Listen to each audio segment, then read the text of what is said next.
जय माता दी। आप सभी माताओं बहनों को हरतालिका तीज की बहुत बहुत शुभकामनाएं। हरतालिका तीज का व्रत केवल एक साधारण व्रत नहीं बल्कि माँ पार्वती और भगवान शिव के पवित्र मिलन की स्मृति से जुड़ा हुआ पर्व है। इस दिन की पूजा सामग्री का अपना अपना महत्व है, क्योंकि हर फूल, हर पत्ता और हर अर्पण माँ पार्वती के प्रति हमारे श्रद्धा भाव का प्रतीक होता है। परंतु शास्त्रों में ये भी स्पष्ट कहा गया है कि अगर किसी कारणवश कोई सामग्री उपलब्ध ना हो पाए तो मन से किए गए भावपूर्ण अर्पण को भी देवता पूर्ण श्रद्धा से स्वीकार करते हैं। सच्चे प्रेम और भक्ति से की गई पूजा में कोई दोष नहीं लगता, बल्कि हृदय का भाव ही सबसे बड़ी पूजन सामग्री मानी जाती है।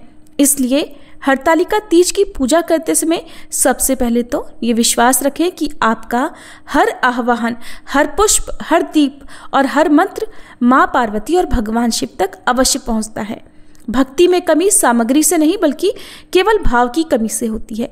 तो चलिए जान लेते हैं हरतालिका तीज की आवश्यक पूजन सामग्री के बारे में। इनमें से अगर किसी भी सामग्री का अभाव हो तो उसे आप मन से भाव करते हुए भगवान को और देवी माँ को अर्पण कर सकती हैं। वैसे तो इस दिन पूरे शिव परिवार का पूजन किया जाता है और मिट्टी से ही शिवलिंग या संपूर्ण शिव परिवार का निर्माण किया जाता है, जिसके लिए आप भगवान गणेश, भगवान शिव, माता पार्वती, नंदी और माता पार्वती की सखियां मिट्टी से बना सकती हैं। ऐसा ना कर पाए तो प्रतिमा या फिर तस्वीर की पूजा भी आप कर सकती हैं। लकड़ी की चौकी चाहिए होगी जिस पर बिछाने के लिए साफ स्वच्छ पीला वस्त्र चाहिए होगा, कलश और पानी वाला नारियल, अक्षत यानी चावल जो टूटे हुए ना हो, रोली, पुष्प और पत्ते, धूप, दीप, रुई की बाती, घी, फल और मिठाई, मौली, सिंदूर, महावर, मेहंदी और श्रृंगार सामग्री खास तौर पर सुहागिन महिलाओं के लिए और माता पार्वती को अर्पित करने के लिए 16 श्रृंगार की जो भी सामग्री आपके पास हो वो आप अवश्य रखें।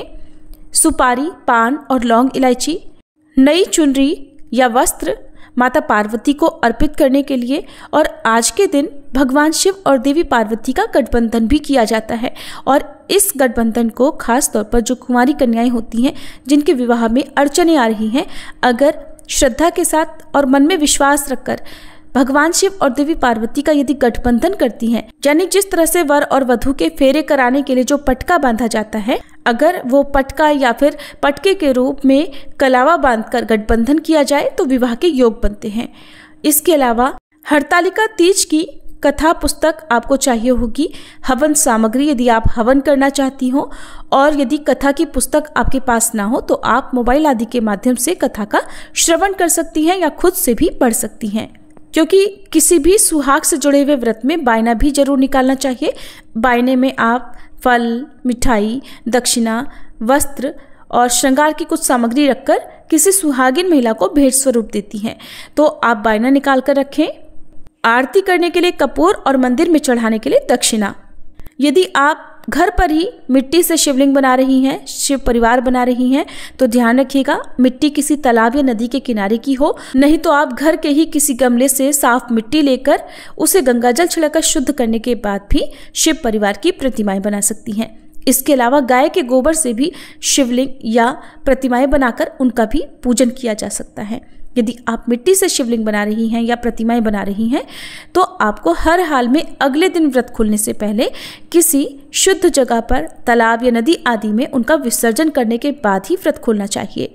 ध्यान रखिएगा कोई भी पूजन सामग्री खंडित ना हो। खास तौर पर सुहाग की जो भी सामग्री आप चाहे वो माता पार्वती को अर्पित कर रही हो या बायने के रूप में निकाल रही हो या खुद से प्रसाद के रूप में, आशीर्वाद के रूप में आप उन्हें माता पार्वती से सुहाग लेते समय रखने वाली हो, कोई भी सामग्री खंडित ना हो। खास तौर पर मेहंदी, काजल, सिंदूर, चूड़ियाँ आदि। ये थी आज की वीडियो। उम्मीद है आपको पसंद आई होगी।